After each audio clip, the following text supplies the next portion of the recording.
and thanks for joining us for another episode of Mid-American Gardener. I'm your host, Tanisha Spain, and today we're going to talk about seed starting, and we're also going to introduce you to a new friend of our show, and she's going to tell us a little bit about how her plant group took off online. But first, we're joined by one of our veteran panelists, John Bodensteiner. He's joining us via Skype. So John, first introduce yourself and tell everyone where they can find you in the garden. Okay, I am John Bodenstetter. I'm a Vermilion County Master Gardener. And if it's nice outside, I'm probably outside. If it's not nice outside, I do volunteer at Schlarman High School here in Danville. And many days you'll find me inside the greenhouse there, especially now when it's not so nice out. And um, Okay, so John, the seed catalogs are rolling in. We've talked about that a little bit on our social media, and I know that tides a lot of us over into spring. So why don't you kind of get us started today talking about what things we should be looking for in these seed catalogs and how to know if our seeds are still good? What are some just good general tips and rules as we move into seed starting season? okay, seed catalogs are a wonderful, right at this time of the year, are a wonderful place to lose yourself. One of them that I like to find is Baker Creek. And if you don't get the catalog, you can go online and order it. It has a lot of unique things that I can't find locally. And so there, one of them that I wanted was a form of broccoli, and it is more not a head but a shoots like broccolini. And then I wanted a special baby bok choy, and then a celery lettuce. And the reason I wanted these more is for my hydroponic garden. Now I couldn't find these at a local vendor or outlet. So now I did find lots of. I already got and bought lots of seed and locally, because I usually like to buy my stuff locally if I can. And so I already have gotten seeds. One thing that we're finding is that if you don't order early, especially from catalog, you may not find them. And there's all kinds of different catalog available. Certain ones are specialty, uh, and so depending on what you're wanting, you're wanting this one here as a root and rhizome type, and if you're wanting like hostas or rooting things that dahlias, daylilies, uh, this is the type of catalog that you would go through. But again, right now when it's cold outside, you can be going through these catalogs. Um, when you're going through them, one thing to, if you are interested in a perennial, make sure that it is for zone 5B. Uh, we could possibly get by with a 6A, but if it's going to be very touchy, so you want to make sure, because a lot of catalogs and even the plant labels will say um, perennial, but if you look down below, it's for zones 8 through 11. Well, that isn't going to be a perennial here unless you bring it in every day, every year during the once it freezes. That means it's not going to tolerate freezes. So would you say Um, the two biggest things are knowing what's going to grow well in your growing area, and for this year, know what you want and go after it before it's gone? Would you say those are two good tips, rules right. of thumb? It's like anything else. We're going to the stores right now and we're finding the shelves are bare with the virus going around. I think gardeners in number increased by 2 or 3 fold. So all those new people out there that are wanting to start things are buying, and we just haven't caught up with the demand yet. So especially some of the specialty things, if you want something, a specific color, if you want a specific variety cultivar, get it out. I've already got my seeds already in. from my like the Baker's Creek. This one here, I already got my orders in, Mm-hmm. and number one that I like to order is from Seeds and Such, or Totally Tomatoes. I am getting my tomato seeds ready right now. I just got this catalog, and I'm going to get my order in right away because there's certain cultivars Mm-hmm. that I find you know, that are good for this area and are resistant to like late blight, early blight. If you have diseases, one thing that you'll want to do is right now is go outside, even though it's cold. Look at your garden because sitting in here, I can't remember what I had there, what I did.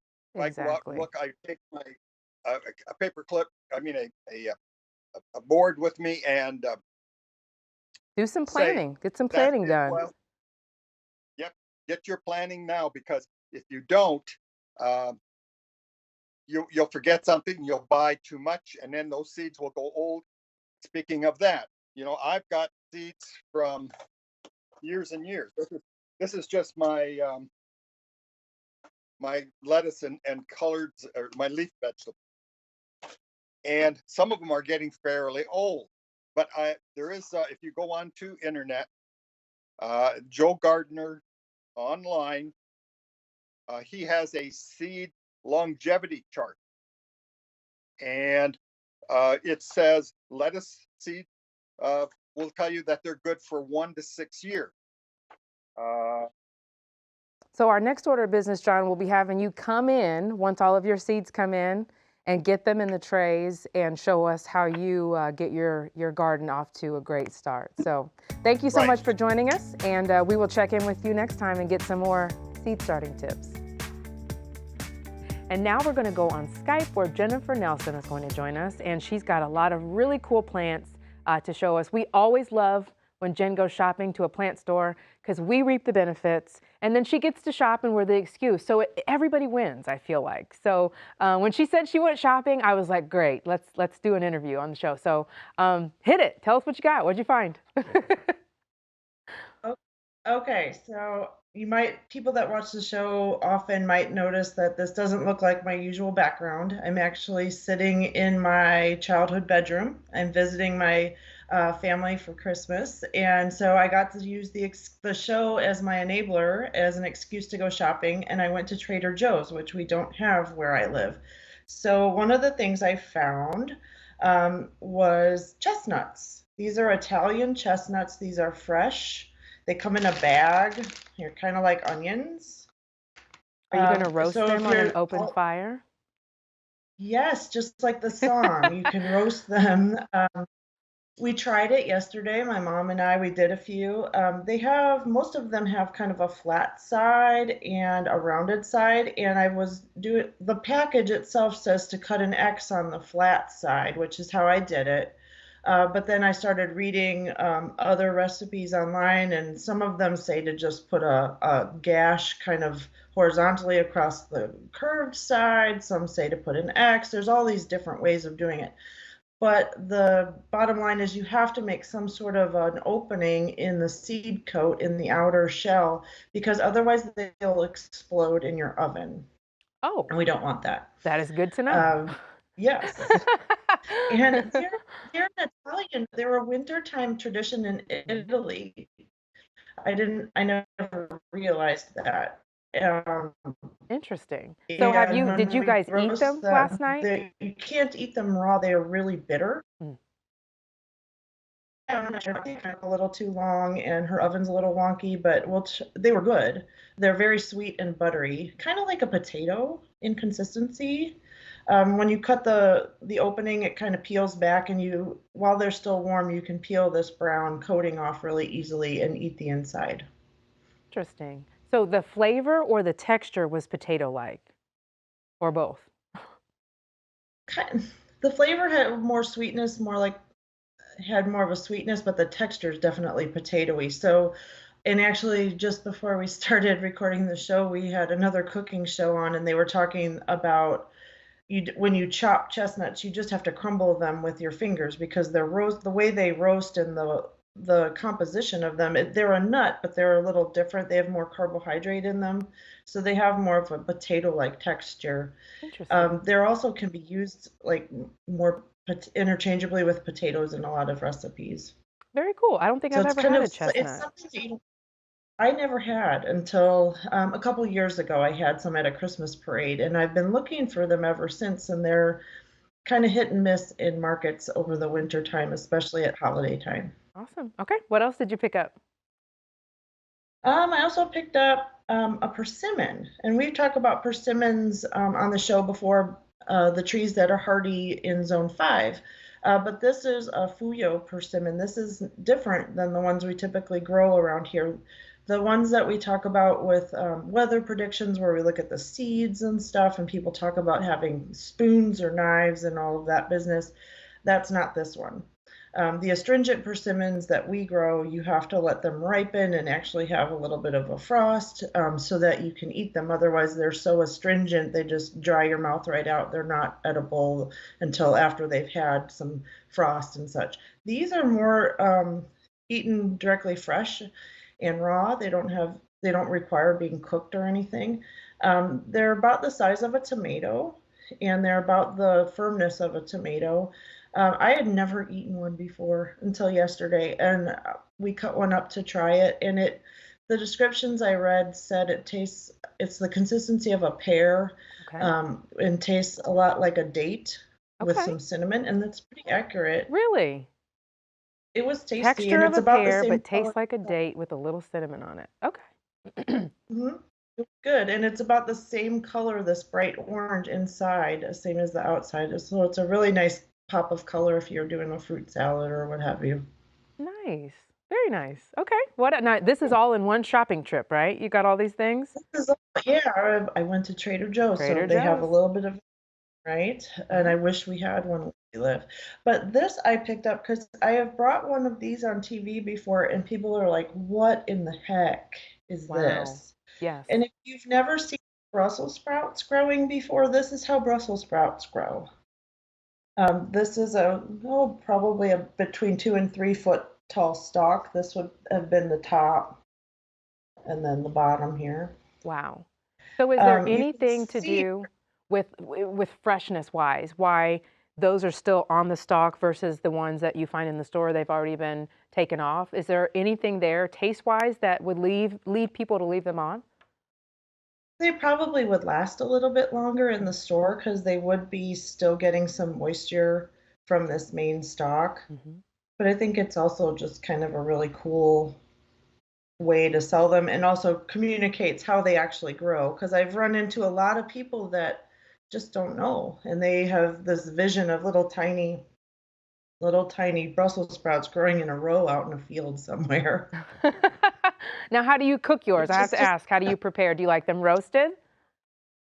I like them roasted. I usually throw some cashews in with it Ooh, when I roast.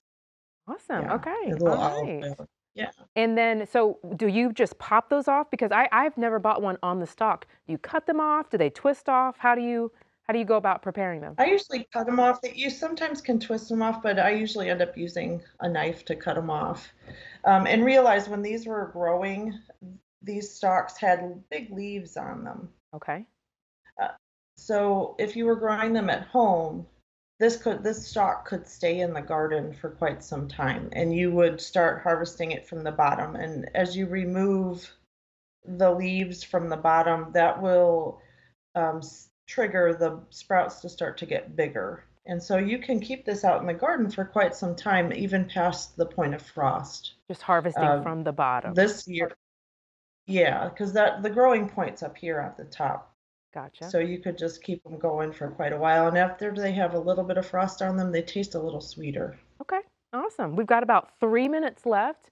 What's your Sure. next Trader Joe's find? This Oh, is my next Trader exciting. Joe's find. I know it's and you guys are total enablers for my plant habit. I was just looking for some things I haven't seen before offered in a store, and this was holiday time. This is a wintergreen plant. The name is Golf, if I pronounce this right, Gaultheria procumbens, Hmm.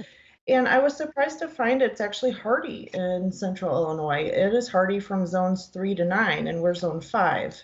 Uh, and the berries, if you were to cut one off and kind of break it open and smell it, it smells like wintergreen The gum, kind mint. of minty. Interesting. Mhm. And it's the same plant where you get that. You can also, there's teas that are made from it. One of the hangups, though, I was like, well, is this going to be something I could put out in the garden, or would it be an invasive mess, or what? It's kind of a ground covery plant. It does like a really acid soil, which is hard to come by in central Illinois. Um, but if you live in an area where you have that, that might work. It also likes a cool summer, so that's hard to come by where out of our neck of the woods as well. But if you're in a more northern area with more acid soil, you'd probably have good luck with it. Now I have to ask, like But with at any rate, mint, that with other mints that you mm, grow, you can just pop off a leaf and chew on it. Can you chew on the foliage? what I was reading, I haven't tried it, but what I was reading is that there is some of the wintergreen in the foliage, but it's not nearly as high concentration as in these berries. Gotcha. And I haven't had the guts to try it yet. I don't know, being as this was grown as a house plant, whether it would have been treated with Oh, pesticides that true. would be appropriate to be So maybe eating. don't munch on But it, folks, at home. maybe not. But if I can, I'll grow it as a houseplant and see how it does. I don't have any idea how easy or hard it is, but you don't know if you don't try, That's right? right. And we will definitely be checking in with you to find out how they are going. Jen, thank you so much. Thank you for going to Trader Oh, Joe's and for sharing your haul with us. I was, like I said, I was so excited to get that email from you about how much you had been shopping. So thank you, and we will see you on another segment. If you've got garden questions, we've got garden answers. Send them in to us at yourgarden@gmail.com, or you can drop us a line on Facebook. Just search Mid-American Gardener. And our next guest is someone that we've had on the show before, but she began a big group in Champaign-Urbana right as soon as the pandemic kicked off. It's called CU Plant People, and we have been to a couple of their events, plant swabs actually. So let's welcome Lauren Quinn to the show. You've been on before, but this time I want to talk to you about the inspiration behind CU Plant People and just sort of how it all came together. So tell us a little bit about you and how you came to be the leader of this enormous plant community. Yeah, well, yep, I'm Lauren Quinn. I've always been a plant person as long as I can remember.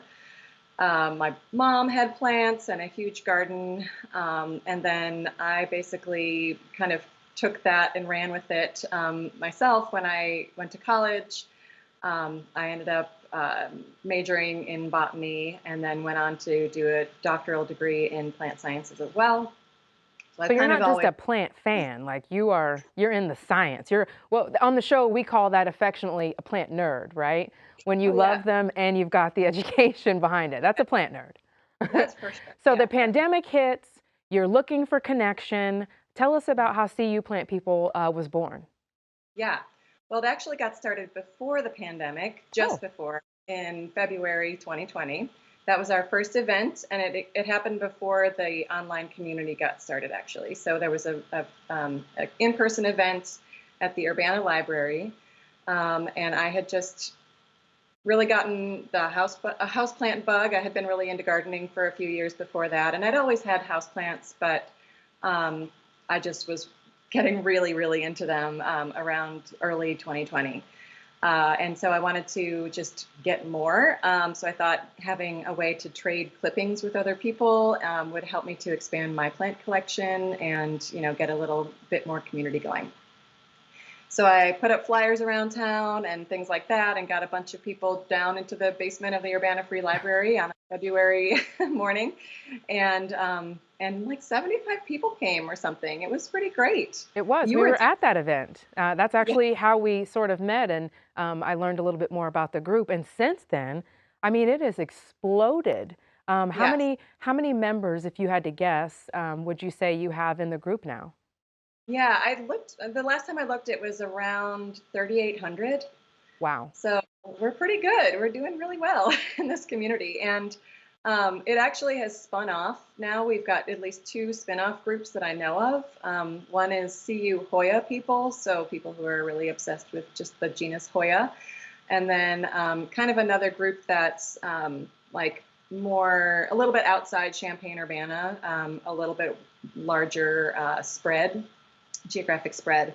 So those two groups have spun off, and that's pretty exciting. And I really love how we were able to connect at the time when everyone was at home and things like that, meeting up and doing plant pickups on porches or no contact trades.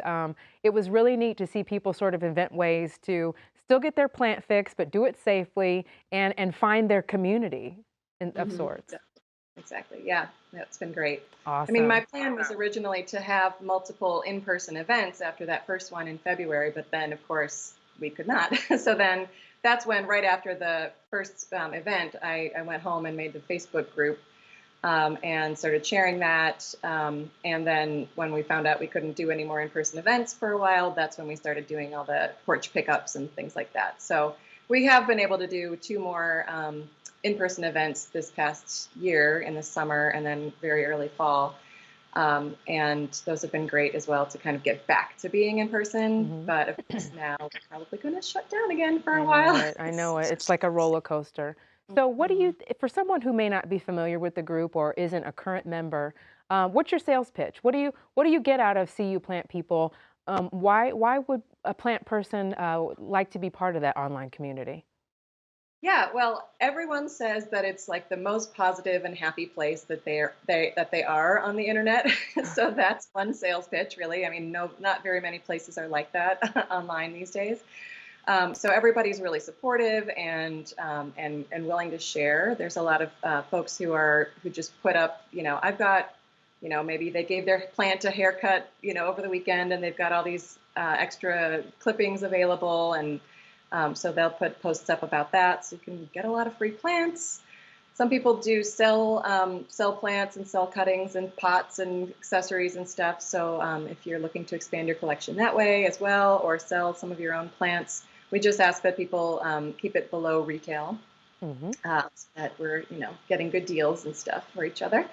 Yeah, and it's just it's fun to share your enthusiasm with other people, and that's basically what it's all about. And I see people out in the community. I see you've got your button on, but I see the shirts. There are T-shirts made, and so people can sort of identify each other as being a member of the group out in the community. So we can't let you go. We've got about 5 minutes left. We can't let you go until we see some of your faves. That's one of the prereqs for being on our show. We know you're a collector, but what are some of the ones at your house that you just are obsessed with? And tell us a little bit about why. So I am one of those people that's, I didn't start the spin-off group CU Hoya people, but I'm very obsessed with Hoyas. Okay. Some varieties of Hoyas, believe it or not. There's like 400 maybe Hoya species, something like that. And I've got a good number of them, surprisingly. But my favorite one right now is the Hoya linearis. It's this long scaling beauty. And you can see it's flowering right now, and I'm just in love with these flowers. That's really pretty, very dainty. Yeah. It kind of looks like, it reminds me of like an aster a little bit. They're actually pretty different from an aster if you could see them up close. Okay, maybe I'm not seeing. Oh, okay, gotcha. Your hand behind that really helped. Very pretty. And they've got a really weird way of attracting pollinators and everything. If you look into the pollination ecology of these things, but they're beautiful and they smell amazing. These guys smell like lemon, and they start to give off their scent a lot in the evening hours. I think they're pollinated by moths and things like that, but of course that's not happening inside my house. I've got a lot of other Hoyas I could show you, but that's the one I'm in love with the most right now. All right. I think I'm also, this is a little bit, basic, if you will, but. Ooh, another big one. Very full, gorgeous. Spilodendrin Brazil. And you can see all the leaves are a little bit different in the way that they are variegated. But this one hangs right in my front door, and it's just this beautiful, long trailing thing that I get to see every day that when I walk in and outside my house. And it's just really pretty. You can tell it's very happy. Foliage looks very happy. All right, you got one more you want to show us? Ooh, sure. I brought a bunch over here. I think maybe I'll go with this guy. This everybody's heard of Monstera houseplants, Hmm. Monstera deliciosa, but this is a Monstera species Peru, they call it, and I don't remember. Maybe it's Monstera carstinianum or something like that. I might have that wrong, but the common name is Peru, and it's just got these really cool textured leaves that Hmm. are very large and fun. And I've been able to train it up a little moss pole recently that I got from someone in CU Plant People, by the way. And so it's Now, will just that really, one, will the leaves ever develop the holes, the characteristic holes, or will it just be the rough texture? I think it'll just, this one, I don't think this one does that, but I could be wrong. Very Yeah. cool. Now, if you had to guess, I know I'm putting you on the spot here, how is your plant collection looking since the pandemic? Like how Number much has wise. loaded? Yeah. Oh, yeah. I'm like at 150 something right now. And a lot of them are small, like, this guy is pretty small. Yes. So, like, You can pack reasonable. those in anywhere, you know? Exactly. Yes, Yeah. yes. Well, Lauren, thank So, you so much for all that you do in the community. Thanks for coming on the show. And we hope to make you a regular here. And definitely yeah. let us know when you've got any other plant swaps in mind. And that's it for us. Thanks so much for watching. If you have any questions, send us an email to yourgarden@gmail.com and be sure to include a picture and you just might see it on a future show. Good night.